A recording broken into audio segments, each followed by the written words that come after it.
എൻ്റെ പേര് ജിഷ. ഇതെൻ്റെ മമ്മി ട്രേസ്യാക്കുട്ടി. ഇതെൻ്റെ ആൻറ്റി ബിന്ദു. ഇത് അനിയത്തി ജോജി. ഇത് അനിയൻ ജെറിൻ. എൻ്റെ മമ്മിക്ക് കിട്ടിയ വലിയൊരു അനുഗ്രഹത്തിന് നന്ദി പറയാൻ വേണ്ടിയാണ് ഞങ്ങളിവിടെ വന്നിരിക്കുന്നത്. മമ്മിക്ക് 30 വർഷം മുമ്പ് ബ്രസ്റ്റ് ക്യാൻസർ ബ്രസ്റ്റ് റിമൂവ് ചെയ്തു. അത് കഴിഞ്ഞിട്ട് ട്രീറ്റ്മെൻ്റ് എല്ലാം ചെയ്തു. അത് ഓക്കെയായി.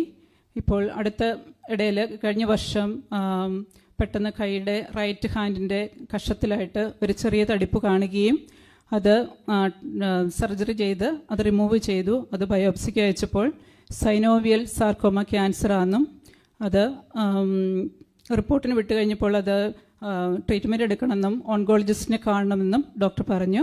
അങ്ങനെ ഓൺകോളജിസ്റ്റിനെ കാണുകയും പെറ്റ് സ്കാൻ ചെയ്യുകയും റിപ്പീറ്റ് ചെയ്യുകയും ചെയ്തു. അപ്പോൾ പിന്നെയും ഉണ്ടായി. രണ്ടാമത്തെ പ്രാവശ്യം പിന്നെയും സ്കാൻ ചെയ്തു. മൂന്നാമത്തെ പ്രാവശ്യം സ്കാൻ ചെയ്തപ്പോൾ അത് സ്പ്രെഡ് ചെയ്തെന്നും അത് കീമോയും റേഡിയേഷനും 2 ഓൺകോളജിസ്റ്റിനെ കണ്ടു. ഒരു ഡോക്ടർ പറഞ്ഞു റേഡിയേഷൻ ചെയ്യണം. രണ്ടാമത്തെ ആൾ പറഞ്ഞു കീമോ ചെയ്യണമെന്ന് പറഞ്ഞു. അപ്പോൾ മമ്മിക്ക് ഭയങ്കര ബുദ്ധിമുട്ടായിരുന്നു. കാരണം നേരത്തെ അത് ചെയ്തുകൊണ്ട് അതിന് ഒത്തിരി സൈഡ് എഫക്ട്സും കാര്യങ്ങളും ഉണ്ടായിരുന്നു. മമ്മി ഹാപ്പി അല്ലായിരുന്നു അത് ചെയ്യാനായിട്ട്. ഞങ്ങളപ്പോൾ അച്ഛനെ കോൺടാക്റ്റ് ചെയ്യുകയും മെസ്സേജ് അയക്കുകയും അച്ഛനോട് പ്രാർത്ഥന സഹായം ആവശ്യപ്പെടുകയും ചെയ്തു. അച്ഛൻ പറഞ്ഞ് പ്രത്യേകം പ്രാർത്ഥിക്കാം, ഒന്നുകൊണ്ട് പേടിക്കണ്ട എന്ന് പറഞ്ഞു. അങ്ങനെ ഞങ്ങൾ ഡോക്ടറോട് ഒന്നും കൂടി റിക്വസ്റ്റ് ചെയ്തു ഒരു സ്കാനും കൂടി ചെയ്യാൻ വേണ്ടിയിട്ട്.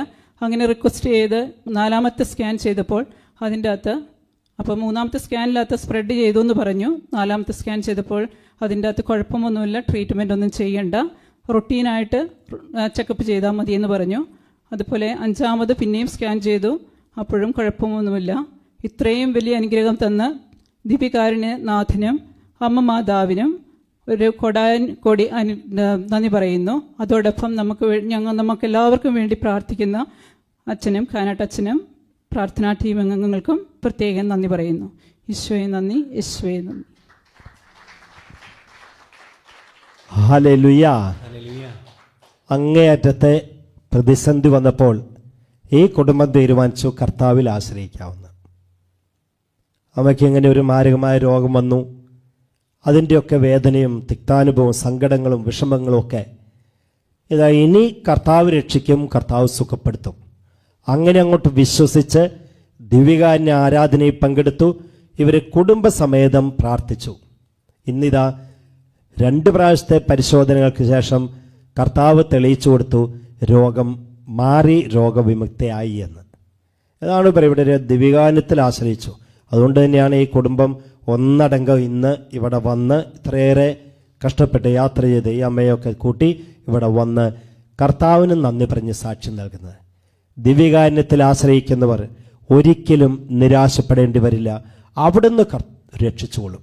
ഇങ്ങനെ സൗഖ്യപ്പെടുത്തി ഈ കുടുംബത്തെ, ഈ അമ്മയെ അനുഗ്രഹിച്ചതിന് കൈകൾ ഉയർത്തിയടിച്ച് സന്തോഷത്തോടെ കർത്താവിന് നമുക്ക് നന്ദി പറയാം.